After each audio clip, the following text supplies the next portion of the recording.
مسلمانوں کی بیداری کا زمانہ تقریباً 40 سال تک عالم اسلام پر جمود طاری رہا، پھر یکایک ان ساکت لہروں میں جہادی اضطراب پیدا ہونا شروع ہو گیا۔ یہ بالکل نہیں ہو سکتا تھا کہ مسلمان انہی حالات میں سے گزرتے چلے جائیں۔ ان مایوسیوں کے بعد امت کا شعور بیدار ہونا شروع ہوا، ان سے نجات پانے اور رہائی حاصل کرنے کے لیے سوچیں پروان چڑھنے لگی، کیونکہ مسلمان باوجود ان کٹن حالات کے جو ان پر چھائے ہوئے تھے پھر بھی قرآن پاک، سنت نبوی صلی اللہ علیہ وسلم اور سیرت نبوی صلی اللہ علیہ وسلم کی برکت سے اپنے دلوں میں، اپنے وجود کی روی روی میں اور ریشے ریشے میں ان اسلامی عقائد و تعلیمات کو جگہ دیتے آئے ہیں۔ عماد الدین زنگی کے ہاتھوں صلیبیوں کی ٹھکائی۔ ان کربناک حالات میں اللہ تعالیٰ نے ایک ترکی نوجوان عماد الدین زنگی کو اس کام کے لیے حوصلہ بخشا، یہاں تک کہ 521 ہجری میں موصل کی چھوٹی سی ریاست اس کے ہاتھ لگ گئی۔ پھر اس نے بتوفیق الہی اپنی شان عبقری، جرت و ہمت، جذبہ ایمانی اور غیرت اسلامی کے جذبوں سے سرشار ہو کر مسلمانوں کی آرزوں اور تمناؤں پر لبیک کہتے ہوئے اس مشکل کام کا بیڑا اٹھایا۔ اپنی مختصر سی اسٹیٹ کو اس طرح وسیع کیا کہ حلب، حماد اور حمص کے علاقے اپنے ساتھ ملا لیے، جس سے ایک چھوٹا سا متحدہ اسلامی بلاک بن گیا۔ پھر دیکھتے ہی دیکھتے اس جہاد کی برکت سے الرہا کا علاقہ صلیبیوں سے واگزار کروا لیا اور 539 ہجری میں عیسائیوں کی اس حکومت کو ختم کر دیا تو مسلمانوں نے کسی حد تک راحت و اطمینان کا سانس لیا۔ ان کی خود اعتمادی پلٹ آئی، انہوں نے الرہا شہر پر اپنے دوبارہ قبضے کو فتح الفتوح کا نام دیا۔ عماد الدین زنگی کے پیدر پہ حملوں نے عیسائی دنیا فاتحین کے دماغ سے تمام اسلامی دنیا کو زیر نگین کرنے کا خیال رخصت کر دیا اور وہ فلسطین اور شام کے مقبوضات کے دفاع کو اپنی بڑی کامیابی سمجھنے لگے۔ تاہم عماد الدین زنگی نے ان کے یہ خام خیالی بھی دور کر دی اور حسن بارین، بلبک اور رہا کے اہم مراکز ان کے قبضے سے آزاد کرا لیے۔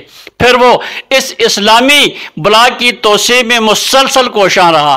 اس نے اپنی جہادی یلغاروں کو جاری رکھا، یہاں تک کہ اس نے ان دخل اندازوں غاصب صلیبیوں کے ناپاک وجود کو ہلا کر رکھ دیا۔ بالآخر 541 ہجری میں جابر نامی قلعے کے محاصرے کے دوران امت مسلمہ کا یہ عظیم سپہ سالار اور مجاہد شہید کر دیا گیا۔ انا للہ و انا الیہ راجعون۔ عماد الدین زنگی کی شہادت کے بعد اس کے ہونہار سپوت نور الدین زنگی نے اس علم کو اٹھایا۔ اللہ تعالیٰ نے اسے صلیبیوں کے ساتھ جہاد کا سچا جذبہ عطا فرمایا۔ اس نے کتنے ہی قلعے اور شہر صلیبیوں کے قبضے سے واپس لیے۔ اللہ تعالیٰ بھی اسے اس کی خلوص نیت اور رفتار عمل جہاد کی نسبت سے اپنی مدد خاص سے نوازتا رہا، یہاں تک کہ اس نے القدس شہر صلیبیوں سے چھڑوانے کا مصمم ارادہ کر لیا۔ یہاں تک ہی نہیں بلکہ اس نے بیت المقدس میں رکھوانے کے لیے ایک ممبر بھی بنوایا۔ کاریگروں کو انتہائی مہارت اور دلچسپی سے بنانے کا حکم دیا۔ بڑی حضرات کو یوں سمجھایا کہ ہم نے اسے بیت المقدس کی زینت بنانا ہے، لہٰذا اپنے فن کی مہارتوں کی انتہا کر دو۔ چنانچہ کاریگروں نے کئی سالوں کی محنت شاکا سے اسے تیار کیا۔ ان کوششوں کے ساتھ ساتھ اس نے اسلامی بلاک کو متحد اور بیدار رکھنے کی کاوشیں بھی تیز تر کر دیں، جن کے نتیجے میں اللہ تعالیٰ نے اسے بکھری ہوئی چھوٹی چھوٹی من پسند قلعوں اور شہروں کی حکومتوں کے بجائے ایک طاقتور جہاد کو جاری رکھنے والی سلطنت عطا فرمائی۔ جزیرۃ الفراتیہ، سوریہ یعنی شام، اردن، مصر، حجاز اور یمن اس سلطنت کے مضبوط پائے تخت سمجھے جانے لگے۔ سلطان نور الدین زنگی نے صلیبیوں سے جہاد کا علم سنبھال لیا اور اپنے مسلسل حملوں سے تمام دنیا عیسائیت کو بدخواس کر دیا، اور یوں محسوس ہونے لگا کہ نور الدین زنگی کی قیادت میں مسلمان جلد یا بدیر بیت المقدس کو بازیاب کرا لیں گے۔ اس خطرے کو بام کر جرمنی کے بادشاہ کو نراد سالس اور فرانس کے تاجدار لوئی ہفتم نے مشترکہ تیاری کی ساتھ ایک ٹڈی دل لشکر ترتیب دیا اور 542 ہجری میں عالم اسلام پر چڑھائی کر دی۔ سلطان نور الدین زنگی نے مومنانہ شجاعت اور غیر معمولی استقامت کے ساتھ 2 سال تک ان کا بھرپور مقابلہ کیا اور انہیں عبرتناک شکست دے کر واپس لوٹنے پر مجبور کر دیا۔ عیسائی حملہ آوروں کے اس دوسری مشترکہ یلغار کو تاریخ میں دوسری صلیبی جنگ کے نام سے یاد کیا جاتا ہے۔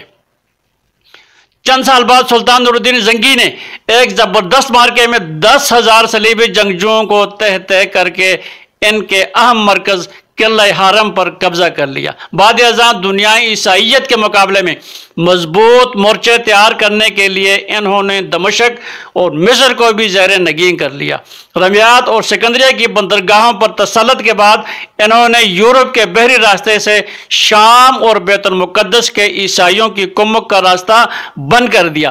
سلطان نور الدین زنگی بیت المقدس کی آزادی کے لیے اپنی تیاریوں کو آخری شکل دے رہے تھے کہ ان کا وقت موعود آ گیا۔